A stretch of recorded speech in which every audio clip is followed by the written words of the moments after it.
¿Qué consecuencias traería la promesa de Macri de abrir las importaciones? Un modelo económico perimido, arcaico, que queda hasta ridículo en el tiempo globalizado, de que un gobierno queriendo controlar importación, exportación.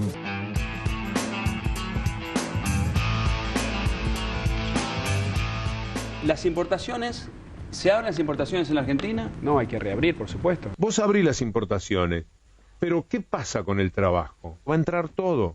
Y cuando entre todo, va a entrar el trabajo de otros que están desesperados por vender desde otros países. Va a quedarse sin trabajo la gente aquí, es inexorable. No hay misterios en esto. Y lo que va a hacer el gobierno de Cambiemos es abrir la economía. ¿Por qué? Porque si vos liberás el cepo y tenés una devaluación, la forma de evitar que se te vayan los precios tan arriba, bueno, es abriendo la economía. Pero cuando abrís la economía, lo que pasa es que desplazás producción nacional por importaciones. Vos recordás que en los 90 entraban todos los productos importados y ese ingreso de productos importados desplazó la industria nacional. Dejó tierra arrasada en fábricas, en empleo. En la Argentina se dejó importar cualquier tipo de mercadería y quebraron miles de fábricas. Hoy tenemos 10 millones de argentinos que no pueden consumir, porque no tienen plata, porque son desocupados, porque son subocupados. Pero esta política llevó a este desastre social que tiene la Argentina hoy. Una gran cantidad de argentinos fuera del mercado. Entonces, si queremos combatir la desocupación, hay que estimular a las pymes. Vos abrís para que vengan productos importados y te generen competencia para que vos no traslades la devaluación a los precios y generas las dos cosas. Con la devaluación desplomás el salario. Con la apertura de la economía generás desempleo. Matías Furio, que es el titular de la Cámara Argentina de la Industria del Juguete. 2 semanas entran en forma indiscriminada juguetes, en 6 meses el sector desaparece. ¿Vos pensás que están en peligro algunas fuentes de trabajo entonces? Todas las fuentes de trabajo. Un gobierno que escuche, que dialogue, ese es el cambio central. Después están los modelos económicos, todos temas que no son el eje, el corazón de lo que necesitamos. Los modelos económicos no son el eje, el corazón de lo que necesitamos. 2 semanas entran en forma indiscriminada juguetes, en 6 meses el sector desaparece. Yo pienso mucho en un zapatero que vive al lado de casa y que cuando yo llegué al barrio hace como 15 años, estaba todo el día parado en la puerta el tipo. Sin embargo, empezó un proceso conforme al cual la gente podía comprar zapatos. Además no venían zapatos italianos a 100 pesos. Bueno, qué mal, dirán algunos. A mí me gustaría tener zapatos italianos a 100 pesos.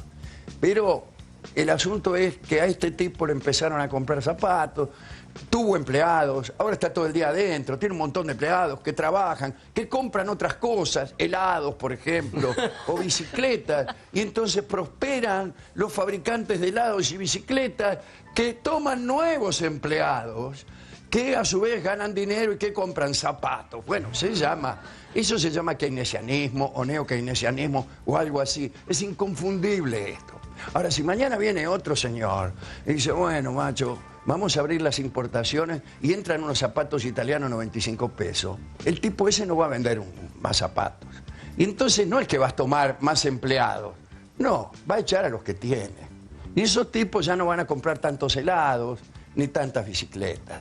Es así de sencillo esta vez. 20 días tenés que decidir para dónde va todo, ¿no? Estos muchachos, que en este caso estoy hablando del PRO, va para un lado que yo particularmente no quiero. No sabemos que estos muchachos son empleados del poder fáctico, o sea, es así de corta, digamos. O es una cosa o la otra hoy. No quiero que me cierren los números con la gente afuera, quiero que cierren los números con una mirada de inclusión laboral e inclusión social.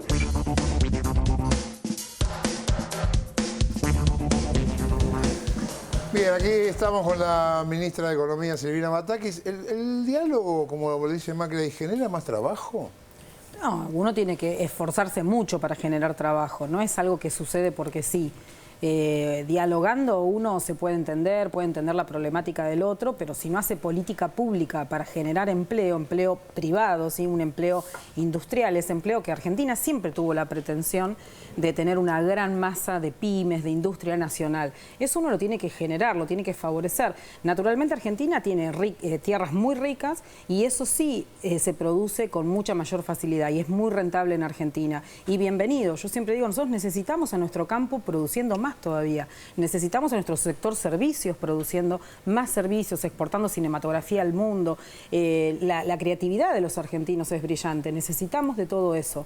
Pero claramente el empleo se genera en el sector industrial. Cuando uno, en cada uno de los eslabonamientos productivos, le puede agregar algún eslabonamiento más hecho por argentinos, eso genera empleo de calidad y empleo de estabilidad, que sucedería todo lo contrario, claramente, si para poder reparar lo que se hace por el daño de aumentar el dólar, se deja entrar productos importados, lo que se hace es destruir empleo. Los puestos de trabajo que se generaron durante todos estos años se empezarían a perder. ¿Nada?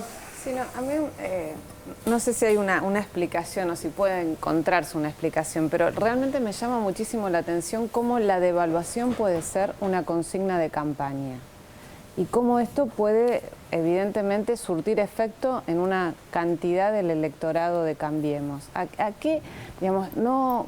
¿Cómo podés explicar esto? Porque el efecto de la devaluación, los argentinos lo hemos vivido en reiteradas oportunidades y sabemos que significan que perdemos salarios, que se pierden fuentes de trabajo, que las condiciones de los más vulnerables son las que están más afectados. Pero ¿a quién le habla Macri? ¿Qué logra?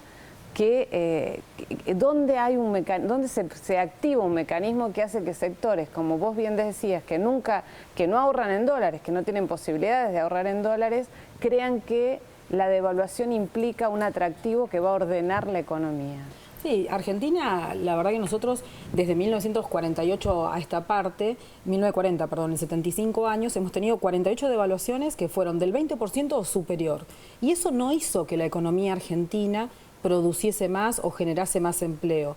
Siempre que Argentina generó empleos es porque hubo una política orientada a eso. Pero sí, claramente nosotros no hemos sabido, en toda la historia de nuestro país, de nuestra historia económica, encontrar una reserva de valor en nuestra moneda. Y eso tiene que ver con la inflación. Por eso muchos, los argentinos, tenemos esta picardía o la práctica de irnos a otro tipo de reservas de valor, como puede ser el dólar. Nosotros necesitamos de alguna vez resolver el tema de la inflación. Pero el tema de la inflación no se resuelve de un día para el otro tampoco, porque el tema de la inflación tiene que ver con estos desequilibrios estructurales muy fuertes que tiene Argentina, que planteando que el 10 de diciembre van a llover dólares y vamos a tener un tipo de cambio distinto, no se resuelven. Yo estoy convencida que tenemos por primera vez en muchos años en Argentina la oportunidad de pensar el mediano y largo plazo. Y ese mediano y largo plazo se resuelve con inversión de parte del Estado también. Nosotros en la provincia, por ejemplo, tenemos un programa que lo llamamos de desarrollo con equilibrio territorial, y lo que hacemos es ir a las intendencias que por ahí no tienen tanta industria, que son expulsoras de población porque no pueden dar oportunidades de trabajo, y vamos allí y pensamos, bueno, cuáles son los sueños y las potencialidades que tiene esta comunidad. Y el Estado da un crédito para que se desarrolle la infraestructura productiva. Y quizás tarde unos años en que venga la inversión privada, pero esa inversión privada tiene que venir. Cuando empieza a venir esa inversión privada, que además ya tenemos otros casos en donde la inversión privada se tentó y vino porque hubo una inversión del sector público, ahí en ese momento es en donde nosotros vamos a empezar a confiar más en nuestra moneda. Nosotros necesitamos confiar más en nuestra moneda y desterrar de alguna forma esta práctica que tenemos. Pero también es cierto que esto del dólar es muy de la ciudad de Buenos Aires, no es tan común en el interior. Digo, yo hace un ratito me preguntaban, pero bueno, yo no soy de acá de la ciudad de Buenos Aires, yo nací en Tierra del Fuego, viví en el Chaco, en Santa Fe, mi papá trabajaba en YPF, y no es una práctica habitual, es muy de la ciudad de Buenos Aires esto de mirar el dólar, digamos. Sí, yo quería ir a un caso concreto que para mí fue muy impactante saberlo, y es que en El Dorado, en la provincia de Corrientes, están instaladas las fábricas de Nike y Adidas.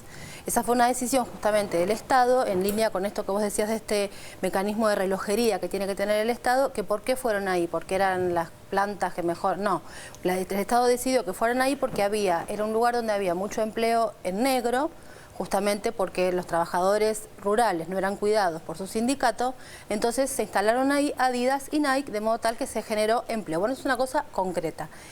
Frente a esta situación, que el Estado ha hecho tanta cantidad de cosas en esta línea, hay mucha preocupación en las cámaras empresariales, desde los zapateros hasta Techint, porque por ejemplo, si se abre la importación por completo, ni Techint podría competir con la chapa china, ¿no? Entonces, mi pregunta, en este panorama, en este mecanismo de relojería que tiene que ser el Estado y no solamente la variable del dólar, es ¿cuánto sabés vos en estos días de preocupaciones de las cámaras empresariales respecto de una potencial apertura en casos concretos de qué es lo que te plantean que puede llegar a pasar? Sí, pasa y además, digo, lo hemos visto también en internet, digamos, muchos empresarios hablándole a sus empleados respecto de tratar de concientizar qué es lo que pasaría. Por ahí me faltó una parte de la pregunta tuya, pero digo, claramente cuando uno piensa en una devaluación de esta magnitud, está pensando en un sector muy chiquitito internamente, pero no se animan a decirlo, ¿sí? Entonces tratan de tentar al votante vendiendo que va a haber estabilidad macroeconómica, que van a entrar inversiones, y en realidad sucede todo lo contrario a esta decisión política de que se instalen fábricas en un determinado lugar, porque hubo una decisión política detrás de esa inversión. Y la verdad, nosotros nos hemos juntado con algunos empresarios. Yo hace poquitito estuve en el Parque Industrial de la Ciudad de La Plata, y también hay mucha preocupación, porque, por ejemplo, en una de las fábricas que se hace una madera sintética, me explicaban que tienen muy poco de importado, ¿sí? Pero ese importado, claramente, tiene un impacto en el valor de lo que están produciendo, y esa madera sintética que producen, si bien se produce en forma muy eficiente, si entran productos similares de China o de Brasil, porque hay desesperación de otra parte del mundo para vender sus productos en otras partes, ¿sí? No es solamente que Argentina quiere vender, todo el mundo quiere vender, y hoy el mundo está mucho más proteccionista para los productos que tienen algún tipo de proceso industrial, pero también hay una clara decisión mundial de que los precios de los productos primarios, de los alimentos, bajen. Entonces, hoy estamos enfrentando un mundo muy difícil, y si nosotros, además de eso, porque perdimos las empresas, porque perdimos los puestos de trabajo, no tenemos salarios para dinamizar esa economía que hoy es dinámica, la verdad que empezamos en el círculo inverso, que recién decía Dolina, del consumo. Empezamos en un círculo hacia atrás y volvemos con el zapatero parado en su casa, en la vereda, sin vender nada.